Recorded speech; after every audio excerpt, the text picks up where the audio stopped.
A nation is comprised of the individuals who live in its borders. It can only become a nation when it is supported by those individuals. But mercenaries who cross lines in allegiance for money have no country to protect. They only fight for their own power and fame. But if that was the case, then why did I lose to him? Maybe not having the burden of a nation allows you to fly faster. I fly under the code of knighthood. It's no surprise, since we soldiers are the descendants of the Belkan Knights. We protect the meek and give our lives for honor, but that does not mean that we are generous, since generosity will cost us our lives. If the pilot survived to the end of the war, he must have carried out these rules. War is something fought on the desk of politicians. As long as they win in the end, that's all that matters. But for us, it's a matter of survival. In order to survive, you need to analyze the situation in an instant. It's the same as living in a city. The rules of this little city apply just as well to that wide open sky. That guy had the same feel about him as this city.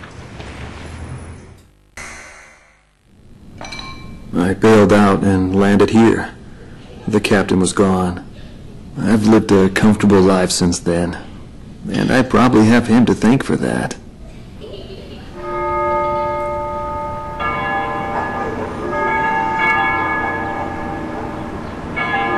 They ring the bells here at dusk to honor the liberation of the capital.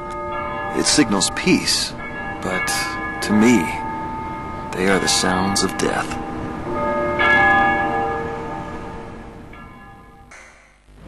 When a fighter plane goes down, that's the end. It disintegrates into pieces. Incinerated beyond recognition. It's a scary thought. But it also makes you feel alive. I left the military, but I still fly that sky.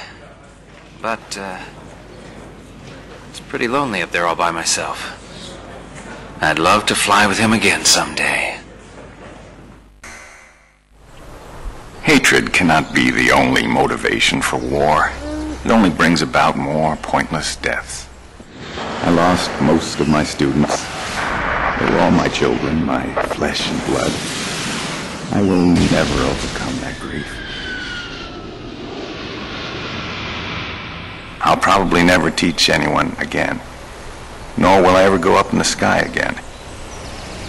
I have entrusted everything I know to a new generation. I'll just look on from here.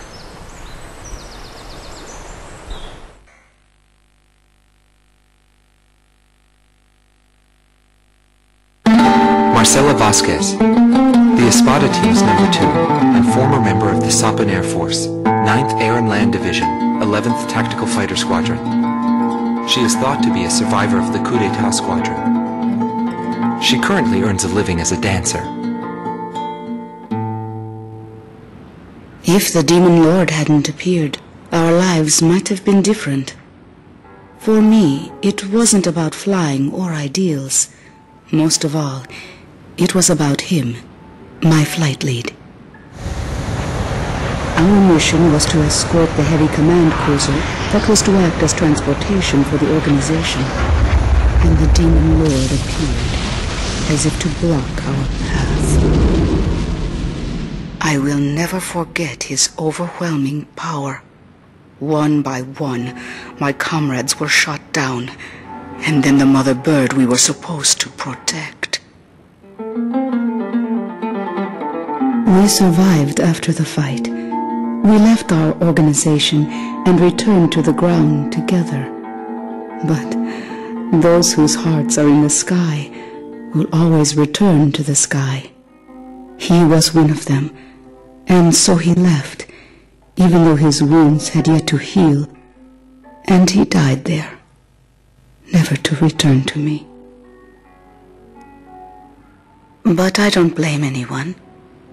The regret and suffering that remained after that battle were also what he had given me.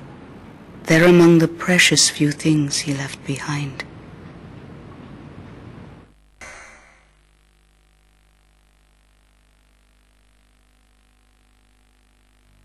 Anthony Pinto, former lieutenant of the Oceanair Defense Force, 8th Air Division, 32nd Tactical Fighter Squadron. He's been missing for some time, along with Captain Bristow of the same unit, since the decisive Battle of Valdreich. Captain Bristow is rumored to be one of the founding members of A World with No Boundaries. Palmer's ties to the captain have led many to believe that he is a high-ranked individual within the group. He currently works for an insurance company based in Aurid, the capital city of Osea. Demon Lord was right. Everything he touched fell apart. I thought I was watching magic. When I was in the military, they called me an ace too. I got medals for my actions on numerous battlefields. I never felt fear toward an opponent. The same went for my ideals. I wasn't afraid to take on even an entire country. But when I was fighting him, something felt different. At first, I didn't know what it was. It wasn't until I noticed my hands shaking on the flight stick that I realized. It was fear. It's embarrassing, but once I felt that, I couldn't fly anymore. I felt guilt toward my companions at the time. There's always a war somewhere, and I'm sure he's on some battlefield somewhere fighting even now. He'll always have a place to live.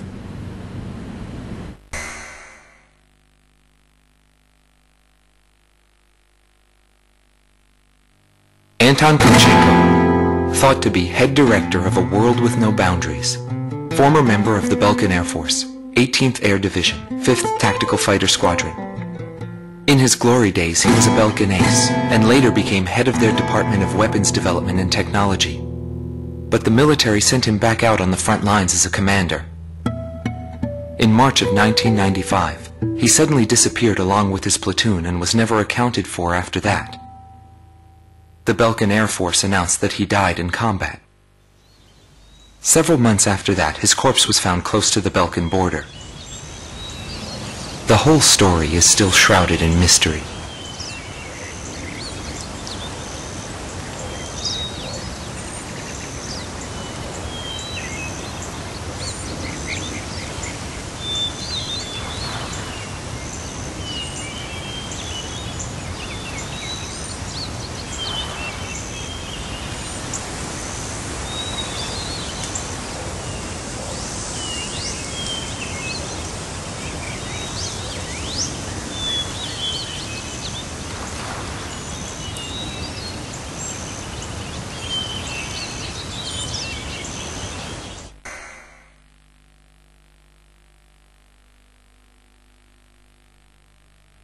Joshua Bristow, former captain of the Oceanair Defense Force, 8th Air Division, 32nd Tactical Fighter Squadron.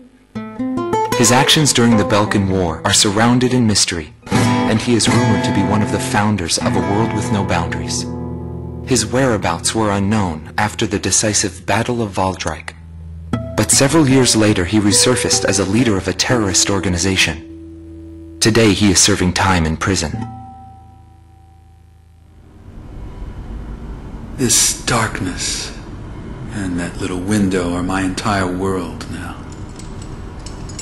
I'm actually rather fond of it. The darkness envelops me in a borderless world, a world with no boundaries. It was not the reason we were unable to change the world. No matter what the desired outcome is, the world can still change, as long as people expand their knowledge and desire change. Today's world has already changed from what it was back then.